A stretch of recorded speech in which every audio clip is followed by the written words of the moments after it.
Roger Ebert was one of our nation's most beloved film critics. With his partner Gene Siskel, Roger took film criticism from the pages of newspapers and into our living rooms with the television show At the Movies. Throughout his life, Roger shared his love of film, not only by conveying what makes a good movie, but which films were his favorites. This is not a show about those movies. This is a show about the movies Roger loathed, the films he despised, the movies he absolutely hated. Movies like, oh no, Pearl Harbor. On this episode of Does This Movie Suck?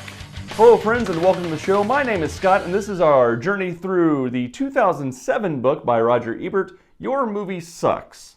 This week we're exploring one of the more notoriously bad movies in the storied history of film, Michael Bay's 2001 film Pearl Harbor, starring Ben Affleck, Josh Hartnett, and Kate Beckinsale. Now what can I say about Pearl Harbor that hasn't been said before?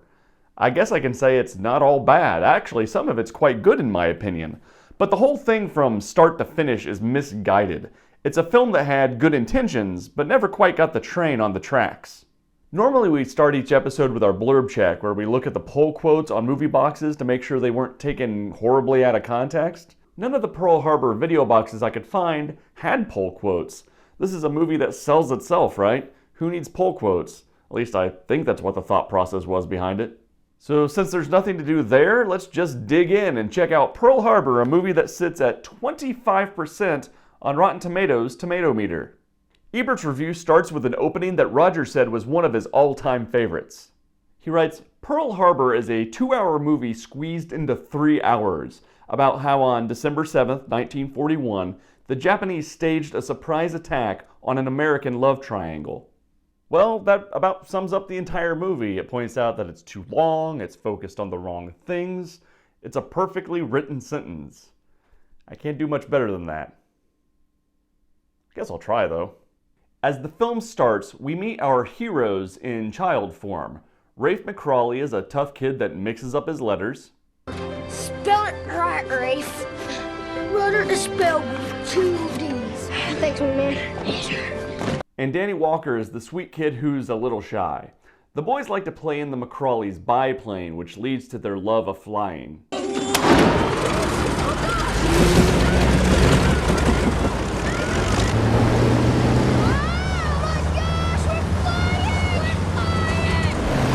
This stunt gets young Danny in trouble with his father, but he gets saved by Rafe. You let him alone! Daddy, no! I will bust you open, you dirty German! What you call me? I fought the Germans in France. But don't worry, neither this encounter nor Danny's father are mentioned again. The film uses this scene to point out the boys' friendship, not to give Danny any lingering daddy issues. That would give the characters depth, and we certainly can't have any of that. Years later, Rafe McCrawley is a tough ace fighter pilot that mixes up his letters. He's now played by Ben Affleck. Danny Walker is a sweet man who's a little shy. Danny is now played by Josh Hartnett. Okay, we're going left, right? Right. Right like we're going right or right like we're going left? Well, now you got me all mixed up. I don't know. Make up your mind. God, right, we're going right, righty tighty.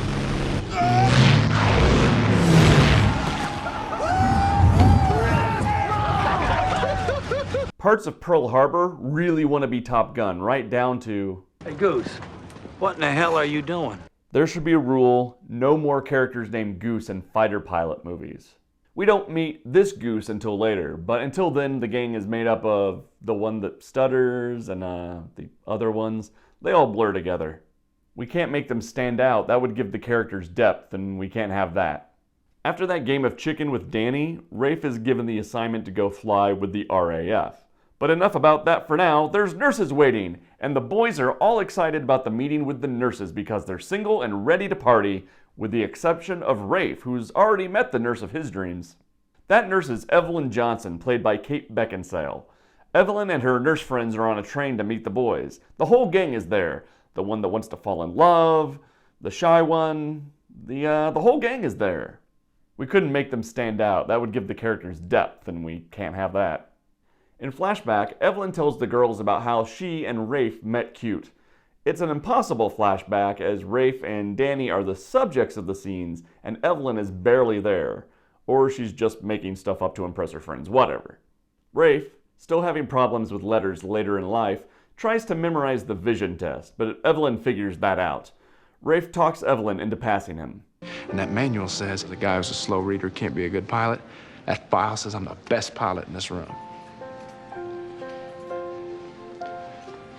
Ma'am, please, don't take my wings. Well, I felt so bad. I had no choice. I passed him. Tee. Rafe wants to ask Evelyn out, so he cuts in line to talk to her again. This time Evelyn is handing out injections of something nasty. She gives him a shot, but it turns out that Rafe has already had that particular shot, and this makes Rafe speak out of turn. Miss, I'll really, really lick you. What do you mean? Oh, that's unfortunate. Having already had the shot, Rafe passes out, breaking his nose in the process. Later that day, Rafe finds Evelyn as she's going home. Rafe brings some champagne to what's now their third meet cute, and because he's an idiot, Rafe shoots himself in the face with a cork. That cork just got away from me. Or maybe he's a genius because it leads to their first kiss. You are so beautiful, it hurts. It's your nose that hurts. I think it's my heart. Oh wow, that's the cheesiest line I've ever heard. That's the most romantic story I ever heard. Oh, that's unfortunate. So back in present day, Rafe and the boys meet up with Evelyn and the nurses in the city. It's not long before Rafe grabs Evelyn and sets up a date among the stars. God, you're pretty.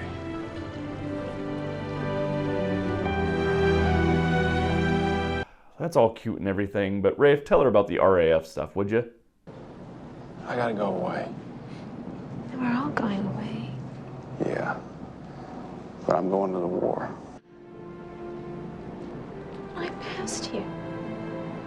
I let you through. And now you volunteer for the most dangerous place you could go? It's not your responsibility. It ain't your choice. Flying's the only thing I ever wanted to do. I mean, everything in my life has led me up to this point. Oh god, this dialogue makes me lightheaded. Hold on, I just need a second. Alright, let's proceed. Danny takes Rafe to the train station the next day. Rafe thinks that if Evelyn shows up, that means that she loves him. Rafe looks for her, but can't find her. As Rafe is waiting for the train to leave the station, Evelyn finally shows up, but is too late to see him off. But at least Rafe knows that she loves him. Women, always running late. Am I right, fellas? Fellas? Rafe arrives in Europe to gunfire-riddled planes and stories of pilots not lasting too long. Meanwhile, in Japan, the Japanese army is running low on oil, so they plan to attack the United States. No mention of Japan's growing empire, just oil. Well, that's overly simplistic. In his review, Roger points this out. Because the film is afraid to get into the real history of the war, some of the later plot points are somewhat confusing. Truthfully, this movie's not about history. Meanwhile, Evelyn and Danny get shipped off to Hawaii, Pearl Harbor to be specific. This is where we meet Goose and a new set of nameless, personality-free pilots. Goose has a personality partly because he's a surfer, and mostly because he's played by Michael freaking Shannon. Personalities would give these characters depth, and we certainly can't have that. It's at this point that Pearl Harbor thinks it's a Ken Burns film. Just listen to this awfulness. Dear Evelyn, it's different than I thought it would be here. It's cold. There is one place I can go to find warmth. That is to think of you. Ugh, go ahead. Every night I look at the sunset and try to draw the last ounce of heat from its long day and send it from my heart to yours. Ugh, it's awful. While flying for the RAF, Rafe gets shot down, and Danny has to deliver the bad news to Evelyn. It's at this point we're introduced to Petty Officer Doris Miller, played by Cuba Gooding Jr. Doris Miller was a real-life hero. He was the first African American to be awarded the Navy Cross, which he received for his actions during the attack on Pearl Harbor. Gooding isn't given much to do with this real-life example of heroism, though. Take this conversation, for example. I left my mama in Texas, joined the Navy to see the world, become a man. They made me a cook. 2 years, they never even let me fire a weapon. There is a reason why Doris Miller wasn't allowed to shoot a weapon during training. Michael Bay's film shies away from the subject completely, so here it is. In 1932, FDR opened up the Navy again to African American men, but they could only be mess attendants, stewards, and cooks. Doris Miller couldn't fire a gun because of his race. He could only be a servant in the eyes of our military at the time. Michael Bay and writer Randall Wallace didn't want to approach the subject head on, and that's unfortunate. Miller is a side story in this movie. There is a good movie to be made about messman third class Doris Miller. This is not it. Back to Danny and Evelyn, who are using each other as a shoulder to cry on. Danny takes her flying and they fall in love.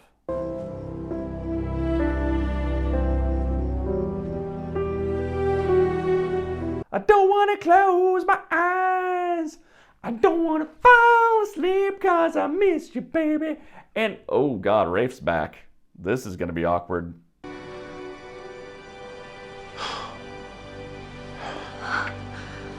I told you I'd come back. Meanwhile, U.S. military commanders are very concerned about Japanese military movements. Very concerned, I say. But back at the base, Rafe and Danny work out their differences. Punches are thrown, military police arrive, and the boys escape to the beach. Meanwhile in Japan, the attack on Pearl Harbor is a go. If you think the American characters in this movie are one-sided, the Japanese characters are portrayed as one-track mind killing machines. This film's not really big on nuance. Japanese planes fly into Pearl Harbor for their surprise attack. Rafe and Danny put aside their differences to get to the closest runway so they could fight back. Okay, so that gets us about 2/3 through the movie. First, the good. This movie is gorgeous. I mean, look at these shots. This movie plays into Bay's strongest points, the visuals. This movie is stunning, and the attack on Pearl Harbor allows him to use his creative shot making in new ways. It's a boy in his sandbox, and for once it works pretty well. The sound design is pretty stellar too. Listen to this.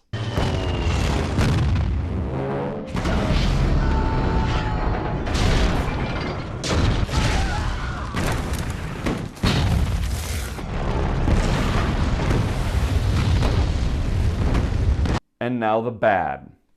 Everything else. This screenplay is completely off the rails. Not only does it miss the point completely, it uses what characters it has as mere pawns for explosions and, well, more explosions. We have nothing invested in these characters. If they die, their deaths only affect each other. And here's what I mean by that. Let's take Saving Private Ryan, for example. Everyone wants to get home to their families, none more so than Private Ryan himself after the death of his brothers. We never see their families and are only treated to funny stories or idealized versions of their home lives, but the characters not being able to see their families and make new memories holds a very real consequence. What they want to return to is better than where they are, and we want to see them get there. When I think of home, I think of something specific. I think of my hammock in the backyard, my wife pruning the rose bushes, and a pair of my old work gloves. The only characters inside of Pearl Harbor are the ones we see. There's no bigger world for them. And the characters we know are one-dimensional. Affleck's Rafe isn't changed after his near-death experience in Europe. Outside of Rafe not reading very well, he and Danny are nearly the exact same characters with the same traits. No wonder Evelyn falls for both of them. Ebert points out the movie's fatal flaw almost immediately in his review: the love story. The attack on Pearl Harbor is a defining moment in the history of the United States. Not only that, but it's the defining moment in the lives of every soldier and every civilian that were in Hawaii that day. It's a moment where the United States felt weak and the world suddenly seemed very small. No longer was the war something that was happening over there. But as the movie stands, the attack on Pearl Harbor is not even a defining moment in these characters' lives.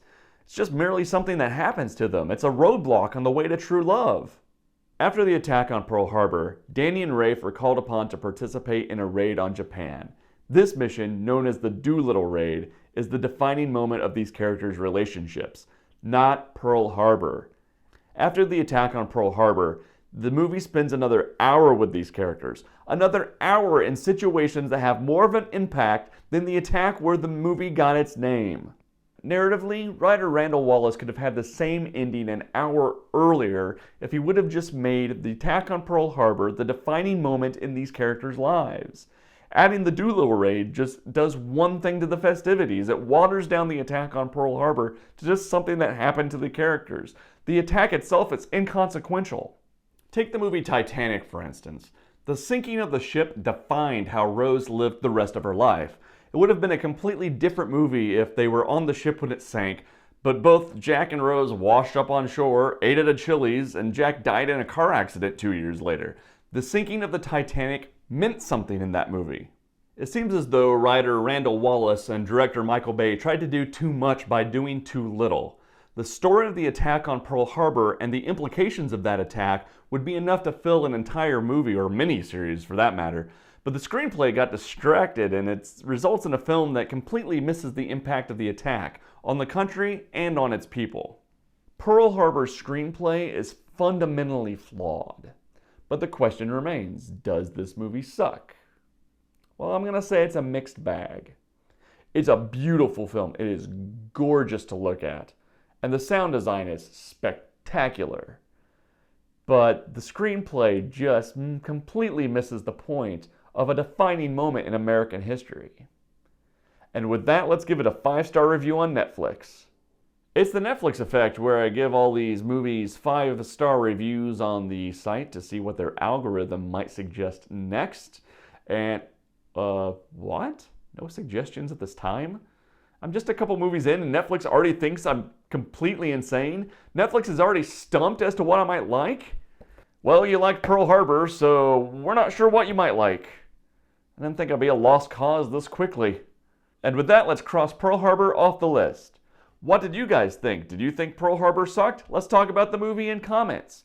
And I'll see you next time when we ask the question, does this movie suck? Thanks for watching.